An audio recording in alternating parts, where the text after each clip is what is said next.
Hey, Assalamu alaikum wa rahmatullah. I'd like to welcome everyone here. Today's topic is really not to answer questions, but rather to raise more questions. And as the title states, it's about the link between Andalusia and the Americas. Now, the labels seem to be a problem even as we speak. There's still an ongoing discussion about whether to label as people as Latinos or Hispanics and so on and so forth. Personally, I am not going to even go that route. The reason why is because of the history that that area has, and specifically pertaining to the Moriscos, who are the Muslims of Andalusia. And at the same time, respecting the fact that Latin America or South America, Central America, the Americas, whatever you want to call them, had people that were indigenous to that area. And the exact number of tribes, I'm not, too sure of. But those people had a unique culture, varying different languages and customs, and so on and so forth. So it's indeed insulting to give them one label, because you would pretty much nullify their history and their roots. Now, when I was walking in, I seen this. Do you know your roots? And this is, this is pretty much along the lines of how my topic is addressed. Now, many Muslims, when they address this topic, they talk about the link between the Americas and Islam before Columbus, and they refer to the book of Hassan bin Ali al-Mas'udi, where he documents the visits of Khashkhash bin Sa'id al-Aswad and his traveling back and forth between the Americas and Andalusia, which is Muslim Spain. Others even go into another document, which is the travels of Ibn Farouk, where he also visited the Americas in 976. But I'm not going to address that at all. Rather, I'm going to talk about what happened after the fall of Muslim Spain, Andalusia. Now, the history of that area is extremely important. And for me, this is a very personal topic. When I look at these people, I see, I see thousands of years of history in their eyes. And sometimes I make people uncomfortable, because I would look at people of the South and Central America and try to understand where they come from and so on and so forth, a history that they themselves don't have. Now, in 711, the Muslims liberated Spain, and the liberation of Spain was as a result of the request of Count Julian, who reached out to the Wali of Tunisia and asked that he avenge the rape of his daughter by King Roderick.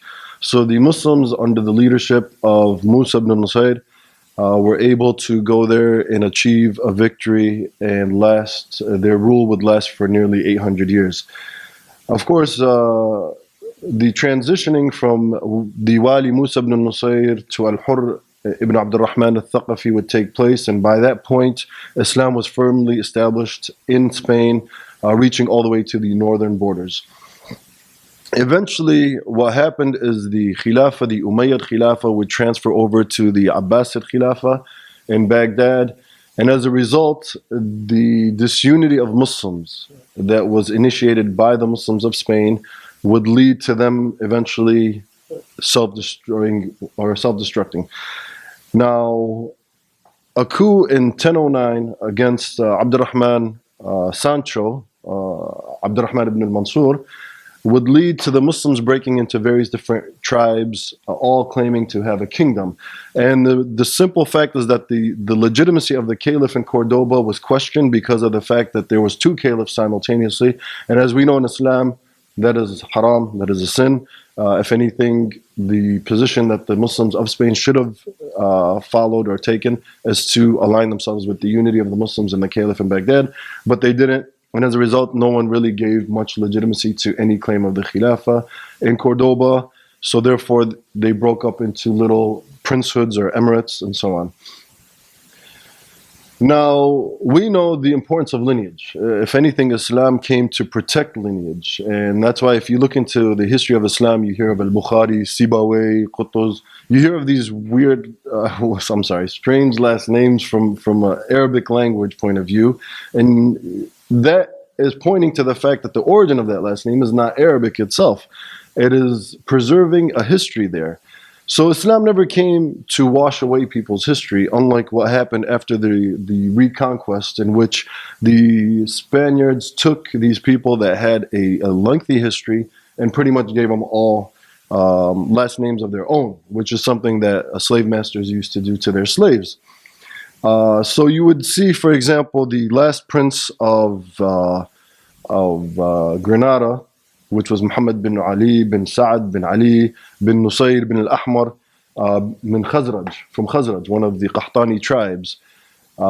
His name would eventually become Bobadilla, Abu Abdullah, and that name would actually carry over to the Americas, and it would only be known as Bobadilla, of Spanish origin, not making the link to the fact that he's a Qahtani of Khazraji roots, and that he is, or that lineage is linked to the former princes of Granada. So that history came to an end. Now, we need to understand that with the fall of Granada and the so-called discovery of the Americas, what happened is the Spaniards were fearful of a fifth column, being the Muslims, being in amidst the Spaniards, and eventually reaching out to the Ottomans and seeking their support and potentially reclaiming the land, which should have been the proper stance. Abu Abdullah, the last prince of Granada, should have actually reached out to the Ottoman Khilafah, joined his land to the body of the Khilafah, and at that point, it would have put him in a better position to reclaim the territory that was lost to the Spaniards. So who are these people? Who are these Moriscos? Where did they come from? What is their lineage? And that's one of the things that hopefully we will address today. We need to understand that the Spain itself fell into various different categories. There's the Aragon and the Castile, and they all had different policies towards the Muslims. Some felt they should completely wipe them out. Others felt that if we let them go, economically we would not be able to sustain ourselves, because the Muslims composed a good 82% of the population. So the population of Andalusia was the Arabs, okay, the Amazigha, or the Berbers, and then you had the people who, the Dhimmis, or they would call them the Masalma, the Christians who spoke fluent Arabic and lived under Islam and enjoyed the coexistence and the peace that Islam was offering them. And the relationship that existed between the Christians and the Muslims was one that was so strong that many of the leaders of the various different Arab tribes had Christian wives, and their sons, of course, were born to Christian mothers. So there was, there was a mutual respect that existed there, and that the Reconquest actually eliminated. Now, that being said, there was a lot of Christians who were opposed to that. And what they would do is they were given lots of land as a result of this reconquest by Christians and told that this belongs to you now. They were taking land from the Muslims and giving it to them. So what they would do is they would offer the Muslims land, okay, to farm. At the same time, they would offer them their surnames as a form of protection. So this was one of the first initial ways in which Muslims were able to conceal their identity in order to survive the persecution that was going on. Now, as I said before, Andalusia actually thrived while Europe was in diapers and they were having debates as to whether women are humans and so on and so forth. The Muslims actually, they produced the likes of Zawahiri, Ibn Aflah, Jabir, Ibn Hazm, scholars of astronomy, surgery, pharmacology, and the people of Andalusia all embraced the Maliki school of thought. So they were, in their Islamic understandings and so on and so forth, they were almost all in sync. But nevertheless, they had differences. Those differences were largely a part of the fact that they had very different lineages. Now, who are these people? I don't think any history is more well documented than the history of Andalusia. There are people who know every home in Andalusia, and these people are actually still alive and well, and they can walk you through every alleyway and tell you who those people were that lived in that area. So we know that there was Banu al-Qasim, Banu Rizin, Banu Samadih, Banu Noon, from Kinda. You had Banu Hmud, from the Adarisa, Banu Hud, from Judam, Banu al-Ahmar, from Khazraj, Banu Umayyah, from Quraysh, Banu Kalb, from Quda'a, and Himyar, and so on and so forth. So you had, largely Qahtani meaning Yemenite, or the Arabs, because we know the Arab are in two categories, and then there's the Adnanis. And then you had the Adnanis present through Bani Umayyah, which were, of course, from Quraysh. And those were the people that resided in that area. Now, the stance that they had, again, I said that it was subject to various different policies. And those policies had to deal largely with how do we deal with Muslims? Do we go out and eliminate all presence of Islam, or do we allow them to exist for some period of time? So Aragon was more tolerant than Castile, where they allowed the Muslims to still manifest their Islamic practices, speak Arabic, and so on and so forth for a period of time. And whereas Castile had absolutely zero tolerance. And what they were looking for is they were looking for a papal bull, which is a blessing from the church, from the Pope, indicating that we can go out there and eliminate any form of Islam in Spain. Now, the policy that they had was one in which they didn't want Muslims to leave. I know there are historians that tell you Muslims were expelled from Spain. That is, that is one of those things that needs to be questioned. That the expelling of Muslims actually, or the expelling of the people who occupied that area, that lived in that area, is equivalent to 300,000. Now, some historians put the number of Muslims in Spain at close to 10 million. So who are the people that were expelled? A lot of them were the converts, or the Castilians that embraced Islam, their sons and daughters, so they pushed them back out to Morocco, and you would identify them from their blonde hair and blue eyes. These were the Muslims that they didn't want to kill because they were related to them by blood, so the best way to deal with them is to expel them. Then you had the Jews, and the Jews actually gained sponsorship, and again, the Jews were equivalent to 300,000, but the ones that were expelled actually are put at a number of 140,000. They were sponsored by bankers in Italy. So many of them found their way to the islands of Crete and Cyprus and Sicily and so on and so forth. And others made their way to the Ottoman area and sought protection from the Khilafah, the Ottoman Caliphate. So the Muslims, they didn't send them back because they were frightened that, they were afraid of the fact that the Muslims would go back and come back with more reinforcement. So one of the things that they did is they allowed for open immigration of Muslims to the new lands, the newly discovered Americas, or the Spanish Americas. And some of the Muslims, of course, were allowed to exist in Spain in return for a tax that they would pay. There was a tax that they paid of 90,000 ducats, and that would allow them to go through a mass baptizing in which they would be allowed to preserve their lives and falsely claim to be Christian. And when I looked into the term mudajjan or mudahir, I can't even pronounce it properly, but it actually derives from an Arabic word called mudajjan, which means domesticated. So what they considered the Muslims of Spain that falsely claimed Christianity, they considered them domesticated. Okay? And keep in mind, again, this is that mindset that anyone who's not Christian is an animal. Okay, they're savages, and therefore we have domesticated these people, and therefore we will allow them to exist on that basis. Now, the northern Muslims, the ones that their territories fell to the Christians earlier on, some of them felt that they could perform tuqya.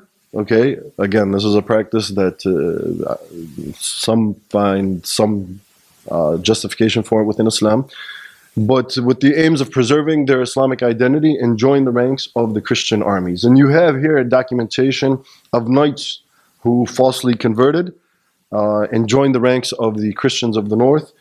So you have, for example, Muhammad bin Far would change his name to Anton Martinez. Ali bin Mahmoud would change his name to Juan Lopez. Ali Bersano would change his name to Juan Alvarez de Medina. Ali ibn Asadullah would change his name to Juan Medina. Muhammad de Asil would change his name to Alfonso Alvarez. And let's see here who else. And we have Ali Baredo would change the name to Rodrigo de Guzman. So what you had is you had people, and it's very well documented, that these people went and changed their names in order to preserve their lives.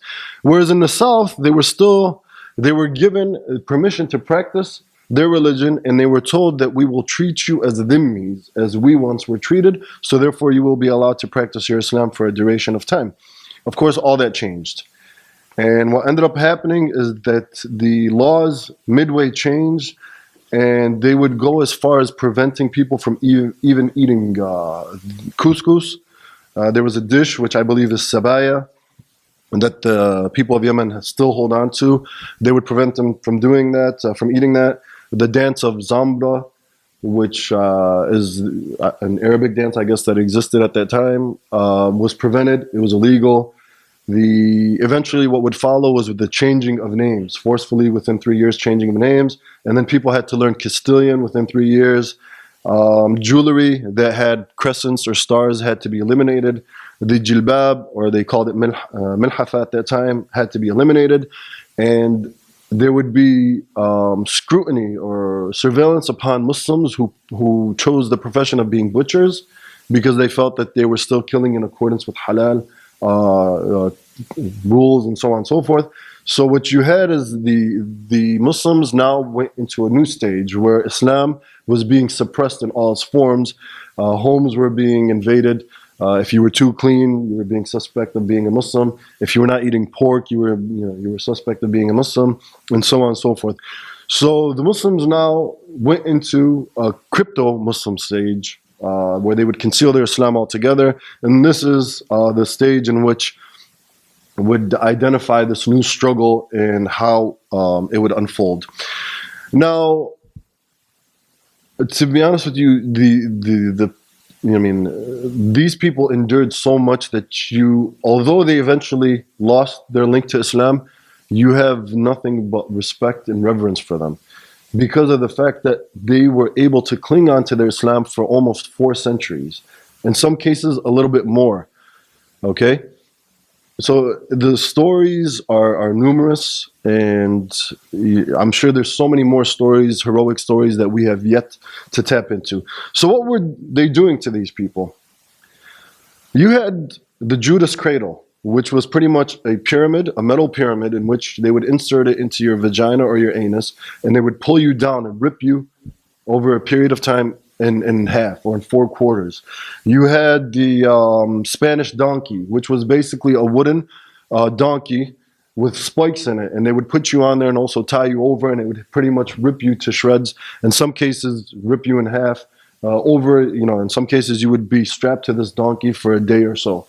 You had the head crusher, which was a metal, like a latch they would put on you, and they would continuously squeeze it until you either fell unconscious or died, whatever, all so that you can denounce your Islam. They had the breast strippers. Basically, they had the Iron Maiden, which was like a coffin full of spikes. They would put our sisters in there, and they would close it on them until they died. Boiling, burning, and the most most vicious of tortures that I came across that was linked to the Spanish Inquisition was called the brown rat.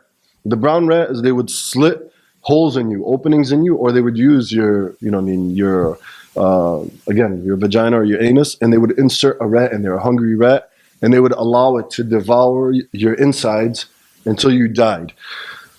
So the Muslims were subject to this type of forceful conversion, and this is what they had to deal with. And this is why they had to go underground. And despite that, you would find that they would continue to practice their Islam. Whatever little of Islam they held on to, or understood, they would still continue to practice it.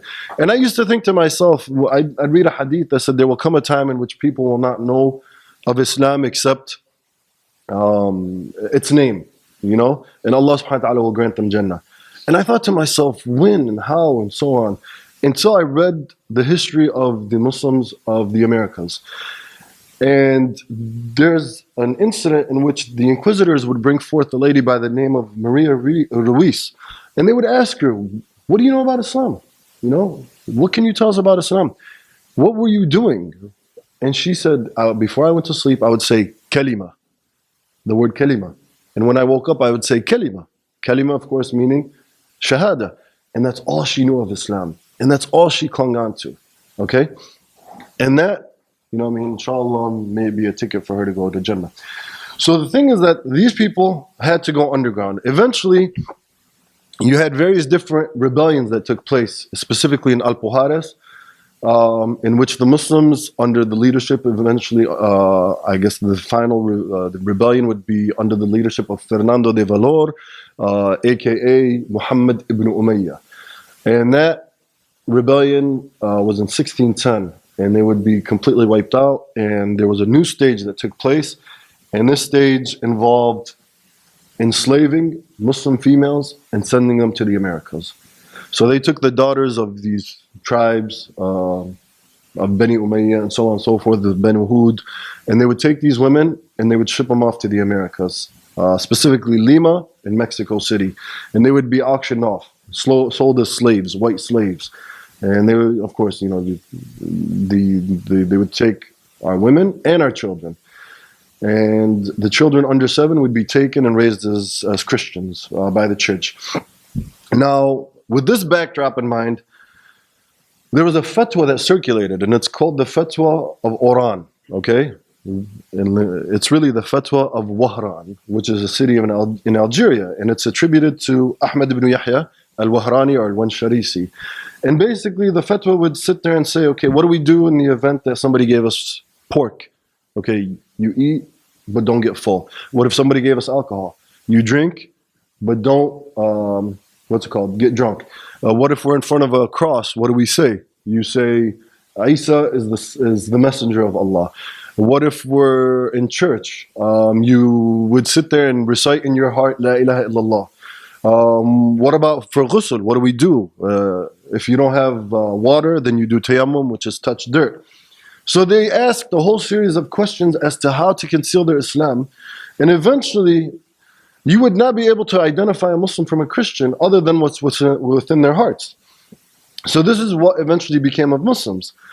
And the question came from a source in Andalusia, and it reached the muftis of Algeria, and it was titled Al-Ghuraba. Al-Ghuraba, the strangers. And we know, the significance of the strangers in Islamic texts, meaning they are people who come at a time in which Islam is abandoned, and it has positive connotations, not negative connotations. Now, Enrique Cook would state, he would state that palaces like Muel and Saragossa were inhabited fully by Moriscos, The only Christians were the priest, the notary, and the owner of the tavern inn, The rest would rather go on pilgrimage to Mecca than to Santiago de Compostela. So they're aware of the fact that all these people are fake Christians. That all of them, if given a chance, they would prefer to go to Mecca for Hajj than to go to Santiago de Compostela. Now, when they arrived the Americas, the documents that mention who these people were and their history were actually preserved in the archives of Spain and really in the archives of the Vatican. But how we know about them and the accounts of them is what took place in Mexico City or in Lima, Peru, or in Cartagena, is sometimes they would make it to court. These people would make it to court for whatever reason. So we know in the story of Juana, there's an individual by the name of Juana. Let's see here where she's at. Basically, she was a Muslima who was taken slave and sold to a wealthy Christian in Lima, Peru. The wealthy Christian was indebted to another individual. So what he did is he gave this female over to this guy who he owed a debt to. When he took the girl, after a period of time, he said, "No, I want my money now." So they ended up going before the judge, and after investigating the identity of this girl, Juana, was able to trace her lineage back to Tunis. She's a Muslim who migrated from Tunisia. From Tunisia, she ended up in Andalusia. Her lineage is of actually a specific tribe, and so on and so forth. And the guy was trying to argue that she's not worth no 300 pesos. I want more money, and so on and so forth. So this was common. A lot of these women were our sisters in Islam that ended up there as a result of enslavement. And we also know that Columbus relied heavily on the Moriscos for translating between the tribes, and that in some cases the Moriscos would leave the Spaniards and they would join the ranks of the Aztecs and the Mayas and the Incas and so on and so forth. So they were fleeing the Spaniards and joining ranks with the indigenous of that area in order to fight. And in some accounts, there was the 6 martyrs of Veracruz. They were people who arrived with the Spaniards and then they turned their weapons against the Spaniards and so on and so forth. So this was a common thing. So we know that when Viceroy Mendoza wanted to communicate with the Chichimeca, the Nahu people of Mexico, he actually relied on Moriscos. He had 47 translators that were all Moriscos, and the corrupt of them, okay, meaning the non-practicing Muslims, who they called bad Christians, were Francisco de Triana, Marco Romero, and Alonso Ortiz. These people were the main translators that he relied on with the Chichimeca in order to communicate with them, because as we know, Christianity, some people might take offense to this, is a religion of illustrations. And that's why, this explains a lot, the statues and so on and so forth, because a lot of people don't read. So they relied heavily on these statues in order to tell their story. So the well-learned, the well-versed, the educated happened to be from the Morisco background. And as we know, Muslim men and women were very well educated in Spain, because it was Muslim Spain, Andalusia, because they actually excelled in the languages and specifically in poetry. So they would rely on them on translating, and sometimes it would backfire on them. We also know the story of Beatrice Bobadilla, Abu Abdullah, from Khazraji tribe, from Banu al-Ahmar, who Christopher Columbus wanted. He wanted her because of her beauty. Her father refused. He questioned whether he was still concealing his Islam and had him sent back to Spain to be tried. And he ended up, his ship ended up being shipwrecked, and they ended up dying somewhere near the Canary Islands. We also know that Bani Idris, Banderas, these people were from the tribe, or from the lineage of the Prophet ﷺ, by way of Hassan, and they made their way to Malaga in Spain because they were fleeing the Abbasids. They had some political fallout with them, so they sought refuge with the Umayyads at the time and settled there. We know that some of these people still were able to hold on to their last names, such as Abad and so on and so forth. But the majority of them were actually given almost 2,000 different names that they can choose from. Okay? So their names don't necessarily, the names that they carry now don't necessarily mean anything. Now, why is it that they wanted the Moriscos to still migrate to the Americas? The Moriscos were able to build the Mudejeras towers, the Balcones Moriscos, the arabesque ceramic, the fountains, the arch pillars. These were things that they were, that were their handiwork. And because of the amount of wealth that was discovered in the Americas, people went out there and built these huge palaces, and they wanted the Muslims to go out there and contribute to it, whether it be in the ceramic or in the balconies and so on and so forth. So they would request that these people be brought. And this is where we get into the topic of licenses. So eventually by 1670, they started demanding that licenses be given to people that can prove that they are third generation Christian. Okay? And this in itself became a disaster. And the reason why it became a disaster is because the Muslims were able to have a network of false witnesses. And we know this from the story of Diego Herrador, a shoemaker in Mexico City, was brought before inquisitors, charged with coming to New Spain with a false license. His entire family would be brought forth, okay? And they would be questioned. These were his witnesses. So he had Miguel Rodriguez, Maria de Vargas, Isabel Rodriguez. So he had a network of Muslim witnesses, all testifying to the fact that he was Christian. And it seems that there was some type of business where they would give false IDs to get you to the Americas to protect your life. And this was so widespread that eventually the inquisitors could not even try people, because if they were to try people, they would end up trying probably everyone. Now, this is beautiful. And again, in Cusco in 1575 and again in 1578, edicts were read publicly, prohibiting anyone from performing Muslim ceremonies. Okay, edicts were read publicly in 1583 in Comayagua and Valladolid, Nicaragua, demanding that people report anyone fasting Ramadan, praying Salah as we know, and making ritual ablution. In Mexico City, Inquisitor Alonso Hernando de Bonilla and Alonso Granado de Avalos wrote back to the Supreme Council in Spain stating that a mention of these edicts publicly, and this is very important, focus on this, a mention of these edicts publicly would allow Muslims to maintain knowledge of Islamic practices, and it might infect the Indians. So before, they had a custom of, if you get caught, they would try you before a court and they would announce what you were guilty of.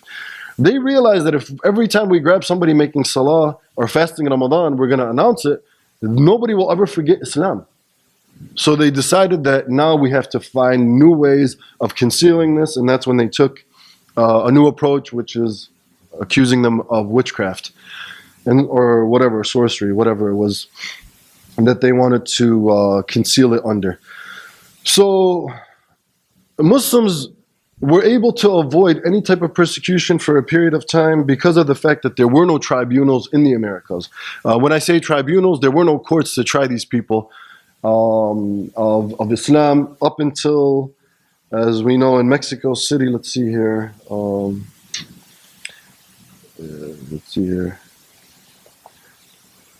I believe in Mexico City, it was 1570 that they actually established it. In Cartagena, it was 1610, and Cusco is 1571.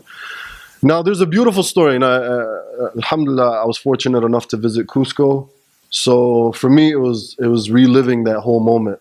There was an individual by the name of Alvaro Gonzalez, who was nicknamed the Moor of Guadalajara, Wadi al-Hijara. This individual went throughout the Americas trying to unite the Muslims, unite them under one leadership, and he was caught in Cusco in Peru, and he was persecuted by wearing San Benito, which was the cross of the Inquisition, and left in confinement for the remainder of his life. With him were Luis Solano and his wife, who too met a similar fate. And Cusco again was a very very concentrated area for Muslims because of the fact that the first ceramic school was established in Cusco, and from there the Muslims were brought to teach people how to make this, and then they were distributed everywhere else. So as the tribunals emerged, the Moriscos, or the Muslims of Andalusia, would start to disappear. They would move out to areas where there were no tribunals, and they would find themselves in northern Mexico, Chile, and other areas, hiding the fact that they were Muslims. I actually spoke to one individual who said, and I'm sorry I can't recall the name of the village in Bolivia, where there was a very strong concentration of people who they believed were Moriscos. Now, just so I know how long have I been speaking, I don't want to. I can go on for days, to be honest with you, on this topic. So if anyone can tell me, has it been a half hour? Okay. Now, I want to bring attention to the veiled women of Peru. The veiled women of Peru were, may Allah bless those amongst them who died on Islam and guide their descendants. These women continued to defy the laws of that period by wearing the hijab. Okay, they were called the veiled women of Peru, or the veiled women of Lima. And despite there being various different laws passed to prevent them from wearing their hijab, they were defiant and they continued to do so. So you had the counts of Peru would pass various different laws trying to suppress the hijab and the jilbab, and these women continued, again, their defiance. And Palma wrote, it goes without saying that the Limanias bore their flag with courage, and that the viceroys always went defeated because legislation on womanly things required more force than attacking barricades. To defend their rights to use their customary dress when lawmakers first tried to ban the saya y manto in 1561, the women of Lima did not protest. Rather, they simply stopped doing traditional female work, turning the city upside down in just 24 hours. So these women wore their hijab, And some documents put them as wearing their hijab up until 1890. Now, I myself was able to see some of them in Cusco. They had a museum in one of the universities there, where the women continued to wear their hijabs up until mid 1800s, and that's something that is very well documented. Why they did it, they don't know. Okay, in some cases they don't know. Now, there are also accounts here that indicate the fact that, let's see here, that the Muslims were well aware of having two different names simultaneously. And we know the story here that was documented about one individual who went by the name of Juan and his wife went by the name of Julia, who both had Muslim names. His name was Nizar and her name was Faiza. And a visitor came one day for entertainment. Okay, here we go. A trial against Juan de Burgos, and also called Nizar, and his wife Julia, who was also known as Faiza. What happened is they had a dinner, and a guest came, and he saw that they were talking in Arabic, and they actually were calling them each other by their Arabic names. So he reported it, and it made its way to the inquisitors, and they ended up being tried, and so on and so forth. Now, I want you guys to pay attention to this. The confession, okay, church confession was one of the greatest tools for them to conduct surveillance against Muslim homes. So what they would do is they would bring these children into the church, and they had a list of 36 questions that were established for them to ask, to ask from. And those 36 questions all revolved around hygiene and around the pillars of faith. Okay, so what they would do is they would ask these kids, okay, well, do you guys not eat certain periods of time? If you had your period, is there a specific ritual wash that you perform? Have you ever heard of mention of Muhammad, so on and so forth? So they had 36 questions that they would ask. So the confession booth was a way to sit there and spy on the homes of the Moriscos and find out who was still practicing Islam. And I have to admit that the women of the Americas, the Muslim women of the Americas, are largely responsible for protecting and preserving Islam for as long as it has been preserved. They were the ones who were still instilling in their children Tawheed, monotheism, mention of Muhammad sallallahu alaihi wasallam, and even fasting Ramadan. The fasting Ramadan in some cases went on up until 1610. So that's just amazing. Unlike these Muslims today, you wave at them a job, or a pat on the back or a picture with a congressman, and they're ready to sell out their Islam. So a lot of these policies that they used in Spain are really what is being used in America today. We have to understand that before it was through compulsion and at the sword and torture. Now it's really it's opportunity and benefit and so on and so forth that they're using in order to sell out these Muslims, to get them to compromise their deen. Now the tribunals in Lima tried 2,200 people, okay? Again, on various different charges. Let's see here. In Mexico City, 2,400 people. In Cartagena, let's see if I have it here. In Cartagena, 1,100 people. So these people were tried again because of the fact that, again, it just gives us a number. It doesn't tell us the reason. But what we know is that the policies that were enacted here were affected by the policies that were enacted in Spain. So unless we have access to that information, those archives, we really don't have the ability to make the link between the Muslims here and their lineage back there. Okay? We're not able to give them that history. And it's truly sad when you sit there and talk to a lot of Latinos. Some of them, you talk to them and they'll give you 4 different surnames. That 4 different surnames, it's almost like a desperate attempt to hold on to whatever roots they have. There are certain things, there's an Arabic saying, let's see if I can find it here. There's an Arabic saying that really fits this description perfectly, which says, whoever, okay, right here. It says, من غاب عليك أصله دلك عليه فعله. Whoever you're not familiar with his lineage, his actions point to it. His actions point to his lineage. I would like to add also his physical characteristics. Okay?